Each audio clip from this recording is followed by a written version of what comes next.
ব্যথা করে, চোখ ব্যথা করে, মাথা ব্যথা করে, জিহ্বা বলো বান্দা এই জিহ্বার মেশিনটা কে বানাইলেন? মেশিনের তৈল, পেট্রোল, অকটেন কে দেন?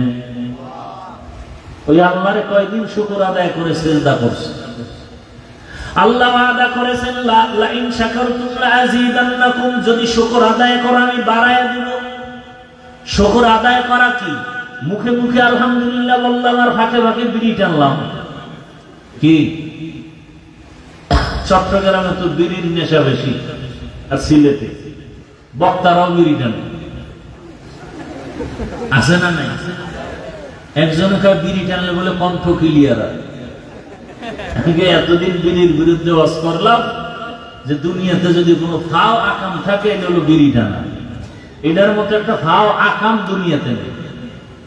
একজনে কয় একটা উপকার আছে, বাথরুম ক্লিয়ার হয়। ভাইরা আমার, নিয়ামতের শুকর আদায় করা শুধু মুখে, আল্লাহর নাম বলার নাম না। ওলামায়ে কেরাম লিখছেন শুকর আদায় করার এক অর্থ হলো বান্দা তুমি আল্লাহর হুকুম মতো নিজের জীবনকে চালাও। শুকর আদায় করার আর এক অর্থ হলো গুনাহ থেকে নিজেরে বাঁচাও। ক্বালান নবী সাল্লাল্লাহু আলাইহি ওয়া আলিহি ওয়াসাল্লাম ইত্তাকিল মাহারিম তাকুন আ'বাদান নাস। আল্লাহর নিষিদ্ধ হারাম জিনিস থেকে নিজেরে বাঁচাও, জীবন ধন্য হয়ে যাবে। আল্লাহর শুকর আদায় করো, তাহলে শুকরগুজার বান্দা হয়ে যাবে। গুনাহ থেকে বাইচা নিজে আল্লাহর ইবাদতে জীবন কাটাও। ওয়া আম্মা মান খাফা মাকামা রাব্বিহি ওয়া নাহান নাফসা আনিল হাওয়া ফাইন্নাল জান্নাতা হিয়াল মাওয়া। যারা দুনিয়াতে আল্লাহর হুকুম মানতে গিয়া নিজেকে গুনাহ থেকে বাঁচাইয়া নিজের নফসকে গুনাহ থেকে বাঁচায় রাখবে আল্লাহর কাছে হিসাব দেওয়ার ভয়ে, আল্লাহ বলেন আমি তাকে বিনা হিসাবে জান্নাত দিয়ে দিব। আতিনা ফি দারে দুনিয়া না হাসান, আতিনা ফি দারে উকবা না হাসান, ইয়া গিয়াসাল মুস্তাগীসিন ইহদিনা লাফতিখারা বিল উলুমি ওয়াল গিনা। হর গরিদে नेको तू तैयार है, जो न मांगे उससे तू बेजार है। গোটা মাখলুকাতের মধ্যে মানুষ বড় নিয়ামত। এই নিয়ামত আল্লাহ আমাকে দিয়েছেন, আমাকে মানুষ বানাইছেন। এই মানুষের জন্য আসমান, মানুষের জন্য জমিন, মানুষের জন্য চন্দ্র সূর্য সব। এই কারণে সূর্য আমার গোলামি করে, চন্দ্র আমার গোলামি করে। আল্লাহ আমার আরামের জন্য সবকিছু বানায় দিলেন। শুধু তাই, মানুষ হওয়ার পরে আল্লাহ চাইলে ইহুদির ঘরে পাঠাইতে পারতেন, পারতেন না? খ্রিস্টানের ঘরে পাঠাইতে পারতেন, বৌদ্ধদের ঘরে পাঠাইতে পারতেন। আল্লাহ আর একটা বড় নিয়ামত দিয়েছেন মানুষ হওয়ার পরে। কি কি? মুসলমান। কি ভাই? মানুষ হওয়ার পরে আর একটা নিয়ামত কি পাইলাম? ومن أحسن قولا ممن دعا إلى الله وعمل صالحا وقال إنني من المسلمين। যারা মানুষকে আল্লাহর পথে দাওয়াত দেয়, এদের থেকে ভালো কথা আর কারো হতে পারে? নিজে নেক আমল করে, খালি দাওয়াত দেয়, নিজে আমল না কইরা নিজেও আমল করে এবং দাবি করে আমি বড় মুফতি সাহেব। কি? না না, দাবি করে আমি একজন মুসলমান। আল্লাহ তাআলা বলেন ইয়া আইয়ুহাল্লাযীনা আমানুত্তাকুল্লাহা হাক্কা তুকাতিহ ওয়া লা তামুতুন্না ইল্লা ওয়া আনতুম মুসলিমুন। আল্লাহকে ভয় করো, মুসলমান না হইয়া মরিও না। মুফতি সাহেব না হইয়া মরিও না বলেন নাই, কোটিপতি না হইয়া মরিও না বলেন নাই, মাওলানা না হইয়া মরিও না বলেন নাই। আল্লাহ বলেন মুসলমান না হইয়া মরিও না। তাহলে মুসলমান কত বড় নিয়ামত। এই ডিস্টার্ব করলে তো মোনাজাত দিয়ে দেবে।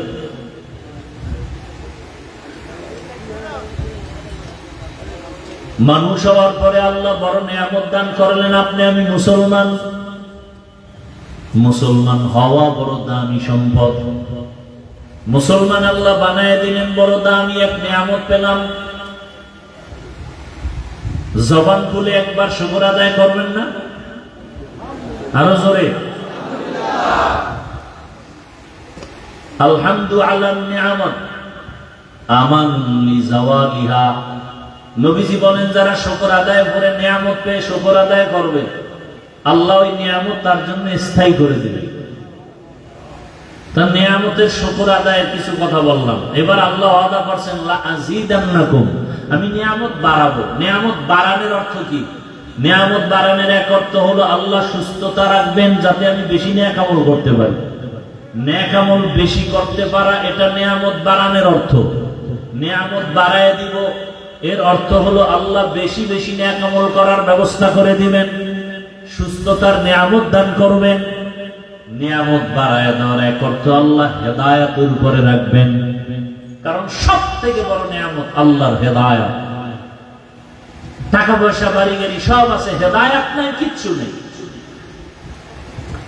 আপনি টাকা পয়সা বাড়ি গাড়ি সব পাইছেন, আল্লাহরে পান নাই, নামাজ পান নাই, রোজা পান নাই, সব বরবাদ। কই টাকাওয়ালা বাড়িওয়ালা গাড়িওয়ালা কই? বিল্ডিং দাঁড়ানো আছে, বিল্ডিং ওয়ালা বিল্ডিং এ আসতে পারে না, এলেই মার খাবে। ব্যাংকে কোটি কোটি টাকা আছে, চেক বই নাই। আপনারা জানেন যাদের টাকায় বাংলাদেশ চলে, যাদের টাকায় সরকার চলে, এমন কপাল যে মা মারা গেছে জানাজায় যেতে পারে না, পাশে তাইকাও গেলেই জানাজায় জানাজা হবে না, জুতার বাড়ি খাবে। এই জীবনের লাভ কি? এই টাকা পয়সা দিয়া লাভ কি? এই বাহাদুরি করে লাভ কি? বড় কঠিন হালাত।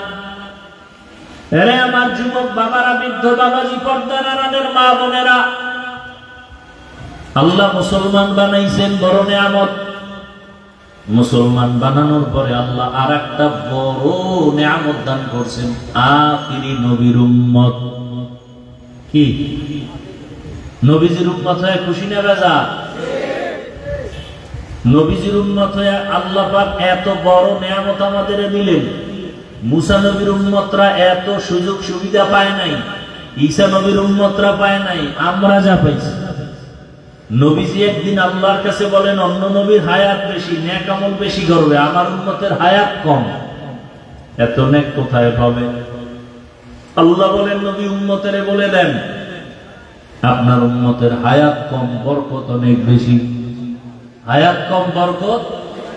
ওলামায়ে কেরামদের মজলিসে যদি বসে, বসার সাথে সাথে সব গুনাহ মাফ। আপনার উম্মতের হায়াত কম, বরকত বেশি। 5 ওয়াক্ত নামাজ যদি তারা আদায় করে, 50 ওয়াক্ত নামাজের সওয়াব আমি আল্লাহ দান করব। আপনার উম্মতের হায়াত কম, বরকত অনেক বেশি। আপনার উম্মত যদি এক রাতের ইবাদত করে, 1000 মাসের ইবাদতের সওয়াব দিয়ে দিল। লাইলাতুল কদরি খায়রুম মিন আলফি শাহর, 1000 মাস কেউ যদি লাগাতার ইবাদত করে যা পাবে, আখিরি নবীর উম্মত হইয়া এক রাত্রে তা পাবে, এর থেকেও বেশি। খায়রুন, আখিরি নবীর উম্মত আল্লাহ বানাইলেন, কিন্তু দুঃখ, যেই নবীকে এক নজর দেখার জন্য গর্তের পিপিলিকা আরজি পেশ করে, গর্তের সাপ অপেক্ষা করে, কিন্তু দুঃখ ওই নবীর উম্মত নবীর চিনলা না। যদি নবীর চিন্তা, নবীকে কলিজায় আঘাত দিয়া দাড়ি কাটতে পারতা না। নবীকে যদি চিন্তা, নবীর আদর্শ জবাই করে টুপি ছাড়তে পারতা না। আজকে রাস্তা দিয়ে হিন্দুর ছেলে হেঁটে যায়, খ্রিস্টানের ছেলে হেঁটে যায়, মুসলমান যুবকে হেঁটে যায়, খ্রিস্টান ইহুদি, খ্রিস্টান হিন্দুর ছেলেটা প্যান্ট শার্ট টাই পরা, দাড়ি নাই, চুলগুলো আঁকা বাঁকা। মুসলমানের সন্তানটাও প্যান্ট শার্ট টাই পরা, চুলগুলো আঁকা বাঁকা। ল্যাংটা না করলে পরিচয় পাওয়া যাবে না কে হিন্দু কে মুসলমান।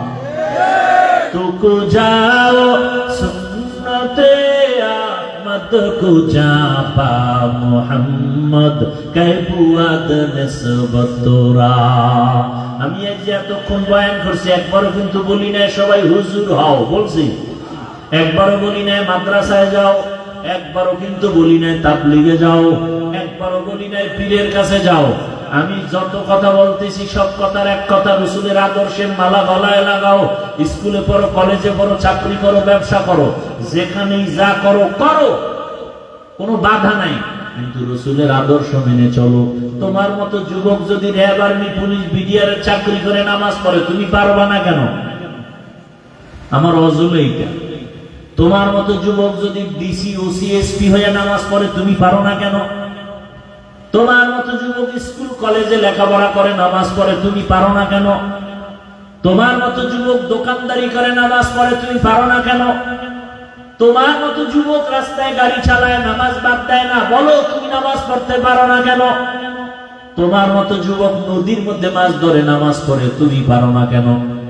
আসলেই তোমার কপাল খারাপ। ঘুমের মধ্যে মরণ হয়। যত লাশ, কয়দিন আর বাঁচবা? প্রতিদিন যুবকের লাশ, ঘুমের বিছানায় যুবকের লাশ, পানির নিচে যুবকের লাশ, গাড়ির নিচে যুবকের লাশ। কয়দিন আর বাঁচবারে বাবা? মহামারী করোনায় কত প্রাণ চলে গেল। এমন একটা দিন নাই যে লাশের খবর নাই। তোমার আমার মরণটা একদিন ঘুমের মধ্যে যদি হয়, উপায় কি হবে? আজকে তুমি বলো আমার বাড়ি, আমার গাড়ি, আমার টাকা, আমার পয়সা, মরে গেলে তো কিচ্ছু তোমার না। গায়ের গেঞ্জিটাও বেলেট দিয়ে কেটে কেটে রেখে দেবে। মা বাবা দুদিন কান্না করবে আর খবরও নিবে না। যদি 5 ওয়াক্ত নামাজ পড়ো, আলেম ওলামার দোয়া নাও, মা বাবার দোয়া নিয়ে চলো, শিক্ষকের দোয়া নিয়ে চলো, দুনিয়ার মানুষ তোমাকে মহব্বতে দোয়া করবে। ছেলেটা স্কুলে পড়লো, ব্যবহার ভালো ছিল, স্কুলে পড়লো, নামাজ ছাড়ে নাই, কলেজে পড়তো, নামাজ পড়তো, মুরব্বীরাও দোয়া করবে। ও যুবক, তুমি এখন থেকে তওবা করো। মরিয়া গেল আর নামাজ ছাড়বা না, দাড়ি কাটবা না, বেপরদায় চলবা না, মা বাবার সাথে বেয়াদবি করবা না, শিক্ষকের সাথে বেয়াদবি করবা না। ওলামায়ে কেরামের দোয়া নিয়ে নবীজির সুন্নাত আদর্শ অনুযায়ী জীবন চালাইলা। পর্দার আড়ালের মা বোনেরাও তওবা করেন। আপনার মতো কত মা এখনো আছে, পর্দা করে, নামাজ পড়ে, স্বামীর মাল হেফাজত করে। আপনারা কেন পারবেন না? বেপর্দায় কেন চলেন? মার্কেটে কেন ঘুরেন? মোবাইলে সময় নষ্ট কেন করেন? আপনার মতো কত নারী এই দুনিয়াতে আল্লাহর মোহাব্বত নিয়ে চলে, গুনাহ করে না, বেপর্দায় চলে না। আপনারা তো বড় দামি নারী। ফেরাউনের ঘরে এত বড় বেঈমান, ফেরাউনের ঘরে স্ত্রীর নাম কি? আসিয়া। আল্লাহর কত পেয়ারা হয়ে গেল। নবী বলেন কিয়ামতের ময়দানে জান্নাতে আসিয়ার সাথে আমি মুহাম্মদের বিবাহ হবে। যেই ফেরাউন এত বড় বেঈমান, আল্লাহর বিরুদ্ধে গিয়া নিজেরে খোদা দাবি করলো, সেই ফেরাউনের ঘরে থাকি আসিয়া আল্লাহর এত পেয়ারা বান্দি হয়ে গেল। কিয়ামতের ময়দানে জান্নাতের 8টা দরওয়াজা খুলবে। 8টা দরওয়াজার দারোয়ান 4 জন নারীকে বারবার ডাকবে, হিসাব রাখবেন, আসো জান্নাতের বিছানা রেডি। এই 4 জনের মধ্যে একজন হবে আসিয়া। এর পর্দার আরামের মা বোনেরা, ফেরাউনের মতো বেঈমানের ঘরে আসিয়া যদি আমার আল্লাহকে রাজি করিয়া কবরে যেতে পারে, আপনারা কেন পারেন না? আপনার স্বামী তো ফেরাউনের মতো খারাপ না। আপনার স্বামী তো আপনাকে নামাজ পড়তে বাধা দেয় না। আপনি কেন পারেন না? এখনো সময় আছে, তওবা করেন। আল্লাহ সন্তান দিয়েছেন, সন্তানটাকে আদর্শ ডাক্তার বানায়া যান। আল্লাহর কোরআন দিয়া নামাজি, আদর্শবান একজন ইঞ্জিনিয়ার বানায়া যান। সন্তানটাকে কোরআন পড়নেওয়ালা, নামাজি, আদর্শবান একজন প্রফেসর বানায়া যান। একদিন আপনারা মরে গেলে সন্তান দোয়া করবে, আমার মা বাবার আদর্শের কারণে আমি ডাক্তার হইয়াও কোরআন পড়া ভুলি নাই, নামাজ ছাড়ি নাই। আমি মা বাবার আদর্শের কারণে ডাক্তার হইয়াও নামাজ পড়ি, ইঞ্জিনিয়ার হইয়াও নামাজ আদায় করি। মা বাবার আদর্শ ভালো ছিল, মা বাবা নামাজ পড়তেন, আমাকেও নামাজের দাওয়াত দিতেন। মা বাবা কখনো ঝগড়া করেন নাই, মা বাবা কখনো মোবাইলে সময় নষ্ট করেন নাই, মা বাবা কখনো তর্কে জড়ান নাই। মা বাবার আদর্শ আমি পাইয়া আজকে ধন্য। সন্তান বলবে আর কলিজা দিয়া দোয়া করবে। আর যেই মা বাবা আজকে সন্তানকে আদর্শ দিতে পারেন না, মোবাইলে সময় নষ্ট করেন, এক সময় সন্তানটা খারাপ হইয়া আপনারা মরে যাওয়ার পরে বরদোয়া দিবে আর বলবে মা বাবার আদর্শের কারণে আমি ভালো হতে পারি নাই। মা বাবা সারাদিন মোবাইলের দিকে নেশায় পড়ে থাকতো, মা বাবা তর্কে জড়ায় থাকতো, গালাগালি করতো, মা বাবা কখনো নামাজের ধারেও যাইতো না। ওই মা বাবা যদি ভালো হইতো, আমিও ভালো হইতাম। অতএব মুরব্বীদেরকেও বলবো, যারা বাবা হয়েছেন, সন্তানকে এখনো সময় আছে, লাইনে নিয়ে আসেন। আপনিও আদর্শের উপরে চলেন, ওলামায়ে কেরামের পরামর্শ নিয়ে চলেন। মা বোনেরাও পর্দাওয়ালা হয়ে যান, আর বেপর্দায় চলবেন না। মনে মনে আল্লাহকে বলেন, হে আল্লাহ, আর গুনাহ করব না, নামাজ ছাড়বো না, বেপরদায় চলবো না। যুবকেরাও মনে মনে আল্লাহকে বলো, হে আল্লাহ, জীবনে মোবাইলের দ্বারা কত গুনাহ করেছি, হাতের দ্বারা গুনাহ করেছি, জবানের দ্বারা গুনাহ করেছি, চোখের দ্বারা গুনাহ করেছি। আজকে থেকে তওবা করলাম, গলায় চুরি আসলেও আর দাড়ি কাটবো না, নামাজ ছাড়বো না, আর নবীর তরিকার বাইরে চলবো না। মা বাবার দোয়া, শিক্ষকের দোয়া, উলামায়ে কেরামের দোয়া নিয়ে চলবো। তওবা করার মতো যদি অন্তর তৈরি হয়, মুনাফিকি অন্তরে না থাকে, যাদের তওবার নিয়ত খাঁটি, দুটো হাত আল্লাহকে দেখায় দেই। আয় আল্লাহ, হাতগুলো কবুল করে নেন, তওবা কবুল করে নেন। আয় আল্লাহ, তওবার উপরে মজবুত হইয়া চলার মতো তৌফিক দান করেন, আমিন।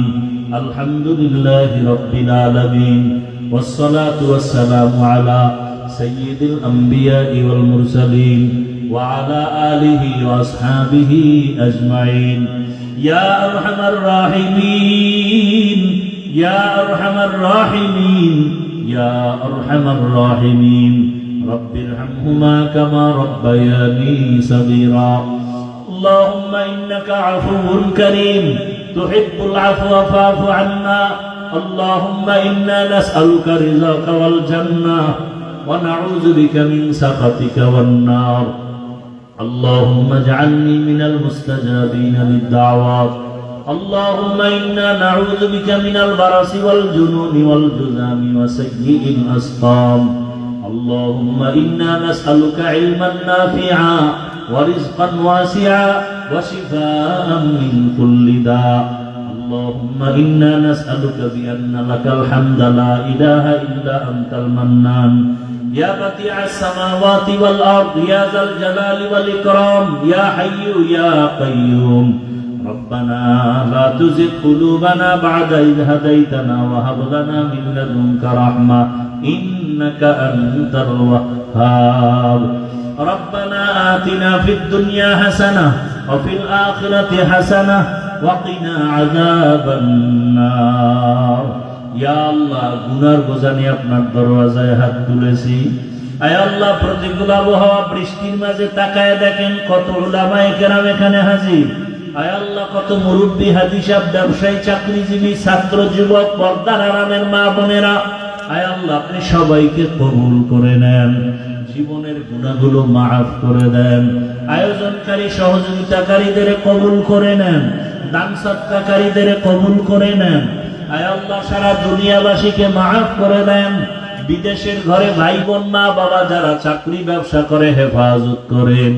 আয় আল্লাহ, অভাব দূর করে দেন, পেরেশানি দূর করে দেন। বাংলাদেশ শান্তির দেশ বানায়া দেন। বাতিলের মোকাবেলায় বিজয় দান করেন, বাতিলকে বাতিলের দ্বারা দমন করে দেন। সকলের কামাই রুজি, ব্যবসা হালাল ভাবে বরকত বাড়ায়া দেন। ঋণ আদায়ের ব্যবস্থা করে দেন। চলার পথে ইজ্জতের সাথে হেফাজত করেন।